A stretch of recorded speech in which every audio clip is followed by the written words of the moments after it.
My name is Liana. I am 30 years old.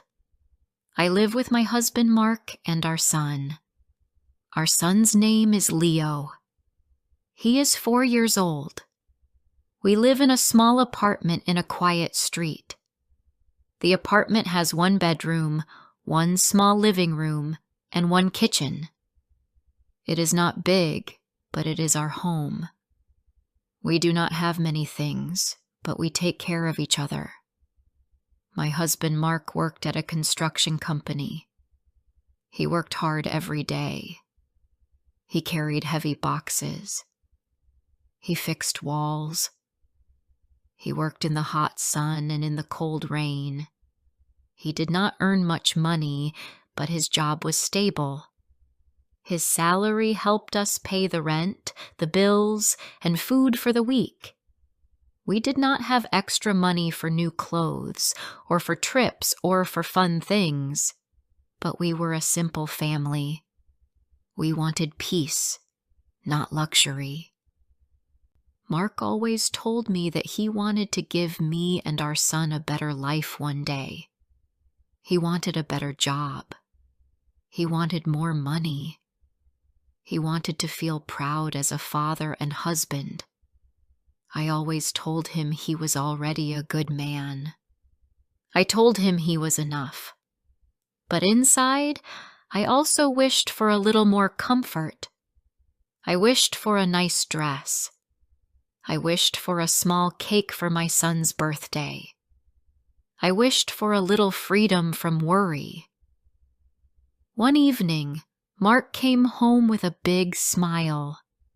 His eyes were bright and full of hope. He sat beside me and held my hands. He said, "My boss told me I will get a promotion next month." My heart jumped with joy. For the first time in a long time, I felt light. I felt free.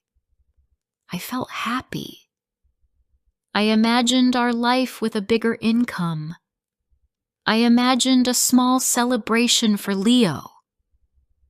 I imagined buying a new dress for myself. I imagined eating at a restaurant for the first time in years. Mark looked so happy that evening. He hugged Leo and lifted him in the air. He said, "Papa will have a better job soon." Leo laughed and clapped his hands. Everything felt warm and bright, but life changed very fast. 2 weeks later, Mark came home late. His face was serious. His eyes looked tired. He did not smile. He sat on the chair and did not say a word. I felt my heart beat faster. I asked, "What is wrong, Mark?" He did not look at me. He put his face in his hands. After a long moment, he said, "They let me go." I felt cold. For a second, I did not understand. I asked, "What do you mean?" Mark took a deep breath. He said, "The company is closing some offices. They said there is no work. They fired me." I felt like the floor moved under my feet. I looked at my husband. His eyes were wet. He tried not to cry, but I could see the pain inside him. I sat beside him and held his hand. I told him we would be fine. I told him he would find a new job. But inside, I was scared. Our life was already hard. Now it felt impossible. That night I could not sleep. I looked at the ceiling for hours. I thought about the rent. I thought about the bills. I thought about our son. I thought about the money we had saved. It was not much. Maybe it could help for 1 or 2 months. After that, I did not know what would happen. I tried to be quiet because I did not want Mark to feel worse. I knew he already felt like he had failed us. I did not want him to see my fear. The next morning, Mark woke up very early. He said he would start looking for work right away. He took his old laptop and sat at the table. He sent many CVs. He wrote emails. He checked job websites. He called companies and asked for openings. He left the house for interviews. He walked from place to place under the hot sun. He came home tired every evening. When I asked, "Did you get the job?" he always said, "No, not yet." Each day, he looked more worried. His shoulders became heavy. His eyes became dark. His voice became quiet. Weeks passed. The savings became smaller. I cooked cheaper food. Sometimes we ate the same meal for 2 days. I cut old clothes to fix new ones for Leo. His shoes broke, so I fixed them with glue. I did not buy anything for myself. I did not buy snacks. I did not buy makeup. I did not even buy a new spoon when one broke. I tried to save every small coin. One day, I took off my ring and looked at it. It was not expensive, but it was important to me. When I bought it, it felt like a promise. But now, we needed money more than a ring. I sold it to pay for the rent and the bills. I cried after selling it, but I told myself it was for my family. One afternoon, my friend Sarah came to visit. She saw me cooking. She tasted the food and said, "Liana, this is very good. Why don't you try selling your food online?" I looked at her with surprise. I had never thought about selling food. I always cooked for my family.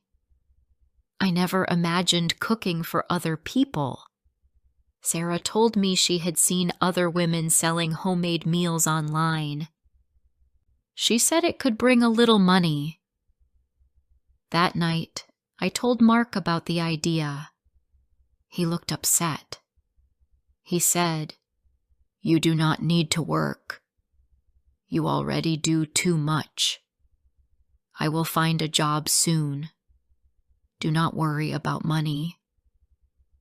I could see that he felt sad. Maybe he felt like he had failed. I touched his arm gently and said, "It is just until you find a job. It will help us a little." After a moment, he agreed. I took pictures of my food and posted them online. At first, nothing happened. Then one person ordered a meal. Then another. Soon I had 2 or 3 orders a week. Then I had more. The money was small, but it paid for groceries. It helped us survive. But it also made my days very long. I cleaned the house. I washed dishes. I cooked for customers. I took care of Leo. I put him to sleep. I washed more dishes. At night, I felt so tired that my hands shook. My back hurt. My eyes felt heavy. But I kept going because I knew we needed the money. Mark still looked for work every day. He went to interviews. He walked to many places, but no one called him back. I knew he was trying. I knew he wanted to help us. But after months of stress, I began to feel heavy inside. I began to feel alone. I felt like everything was on my shoulders. One evening, Leo started crying in his room. I was cooking. Hot oil burned my hand. I felt pain and I felt tired. I looked at Mark sitting on the sofa. I felt angry. I said, "What are you doing? You promised you would find something. I work all day. I cook. I sell food. I feed this house. And I still worry about everything. I am tired." "Mark." My voice was shaking. Mark did not shout back. He looked at me with sad eyes. He said, "I am trying, ELena. I am trying." His voice was soft and tired. He sounded like a man who had lost everything inside. At that moment, I felt mixed emotions. I felt angry. I felt sad. I felt guilty. I saw the pain in his eyes. I felt ashamed for shouting. He got up and left the room. He sat outside on the stairs. I saw him through the window. He looked hurt. He looked alone. I did not want to break him. I only wanted him to wake up and fight again. But I also knew he was already fighting. Life was just too hard. The next morning, we both said sorry. I said, "I am sorry for shouting. I was scared." Mark said, "You were right, ELena. I should do more." That day, something changed inside him. He stopped waiting for the perfect job. He applied to small companies. He asked for any work. He went to a restaurant and asked if they needed a cleaner. He applied for a taxi job. He called many people. Still, no one hired him. But he did not stop. He tried every day. Before I continue rest of the story, please like, subscribe, share, and tell me where you are listening from. Your support means a lot to me. Now let's continue. Days passed and Mark kept looking for work. He left early in the morning and came home late. Sometimes he walked for hours. Sometimes he took a bus and waited in long lines for interviews. He always came home with a tired face. When he entered the house, I looked at him and tried to read his eyes. I wanted to see hope, but many days I saw only worry. I always asked the same question. I asked, "Did you get the job?" He always gave the same answer. He said, "Not yet." His voice was weak. His shoulders were low.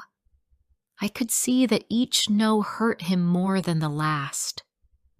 The savings continued to fall. Every week we paid the rent.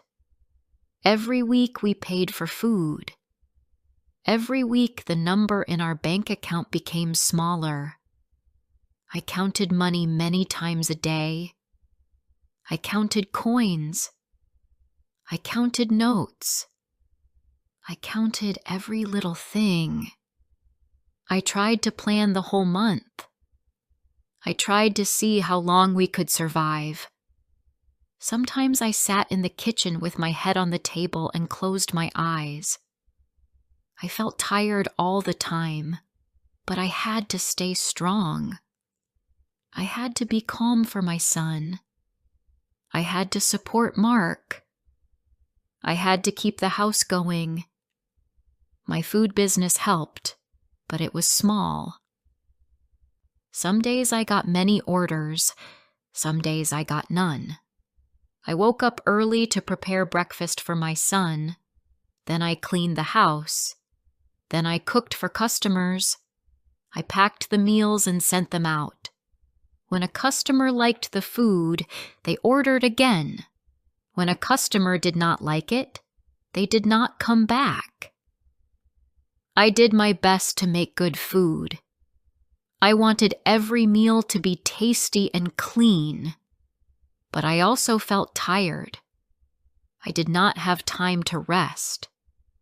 I did not have time to think about myself.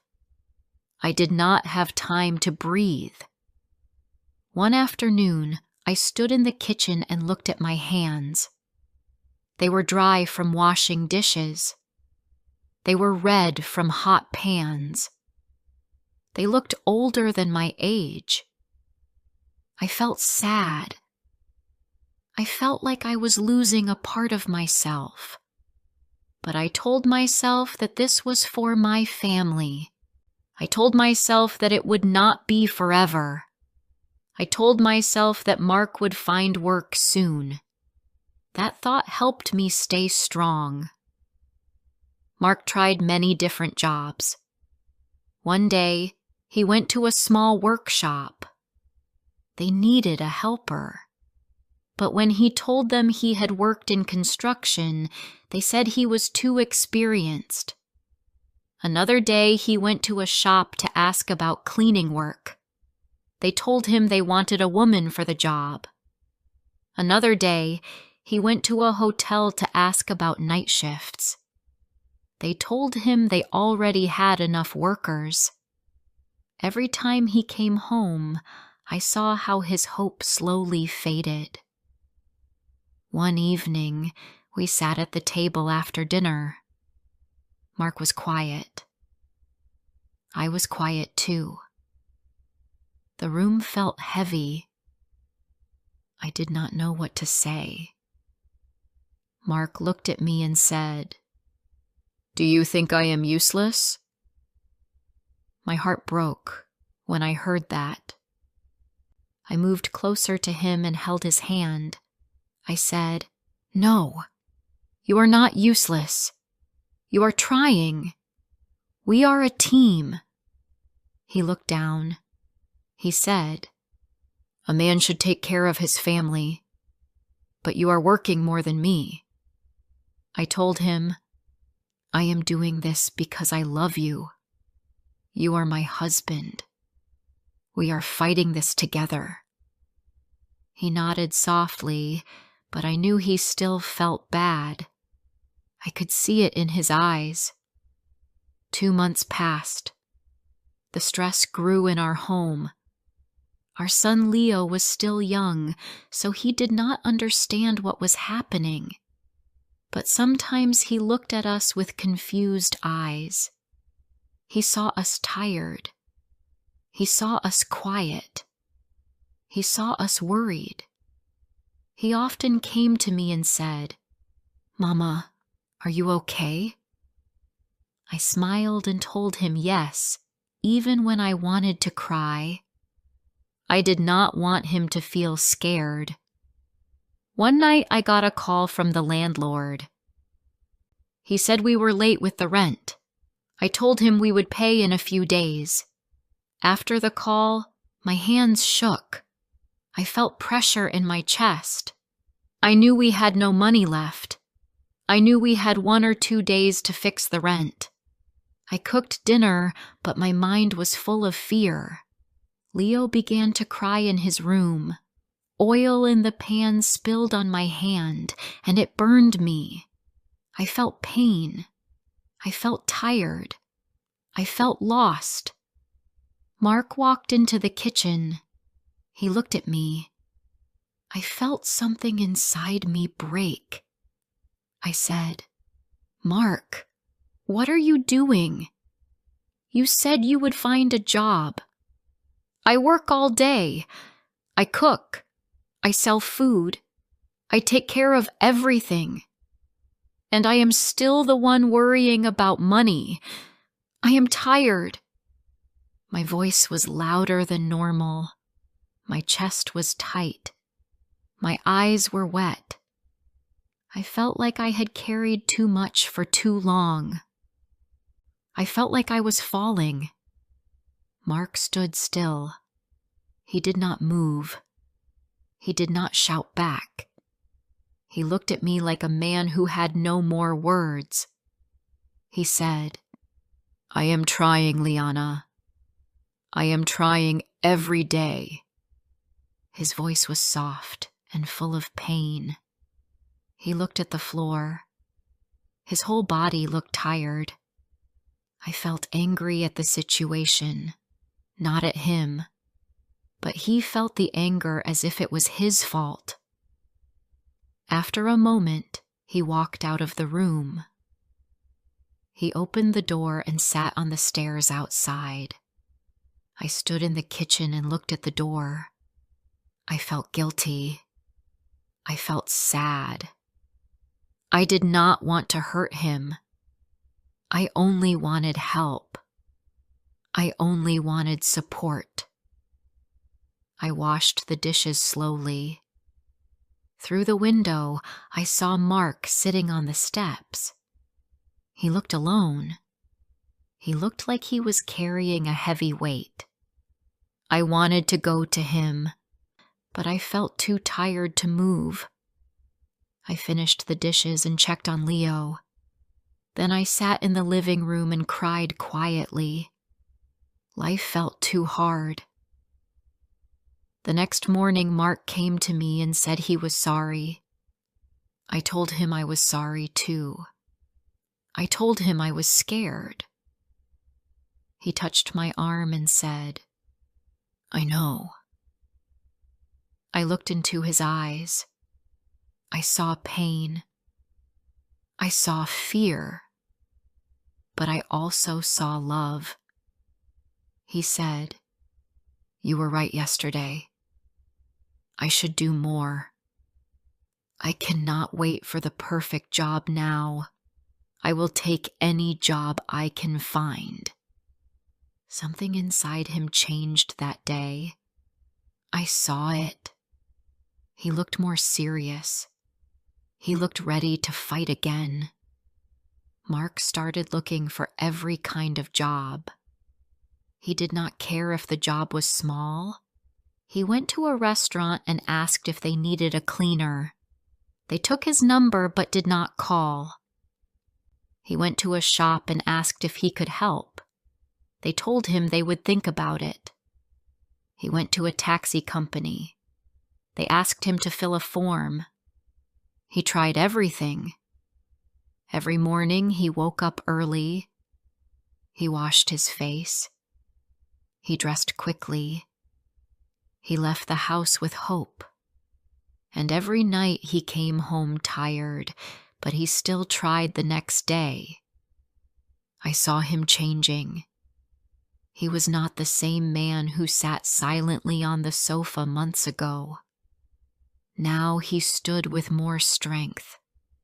Even if life said no, he kept going.